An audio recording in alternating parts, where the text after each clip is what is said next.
अस्सलाम वालेकुम। दोस्तों, जुड़ावाला से एक ऐसी लर्जा देने वाली खबर सामने आई कि इंसानियत शर्मा जाए। वो औरत जिसे शोहर का साया बनना चाहिए था, वही औरत उसकी कातिल निकली। पुलिस का कहना है कि मकतूल की बीवी ने शोहर को कत्ल करवाकर डकैती का रंग देने की कोशिश की। ताहम पुलिस ने जदीद टेक्नोलॉजी और ह्यूमन इंटेलिजेंस की मदद से ट्रेस करके असल चेहरे बेनकाब कर दिए। शोहर को कत्ल करवाने वाली वरदाह नामी खातून आखिरकार कानून के शिकंजे में आ चुकी है, और उसके साथ इसका आशना शाबान भी गिरफ्तार हो गया है। ये कोई आम कत्ल नहीं था, ये एक अंधा कत्ल था। खातून के शाबान नामी शख्स के साथ नाजायज ताल्लुकात थे। शौहर शिराज सकना 65 गाफ बे उन ताल्लुकात में रुकावट बन रहा था, और फिर मोहब्बत नहीं, साजिश ने जन्म लिया और शौहर को गोलियों से छलनी कर दिया गया।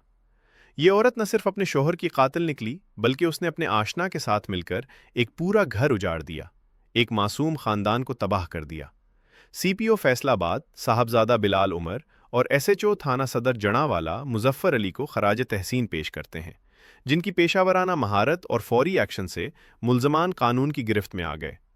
एसएचओ मुजफ्फर खोखर जड़ावाला के मुताबिक वाक़े की मजीद तफ्तीश जारी है, जल्द पेशरफ्त से आगाह किया जाएगा।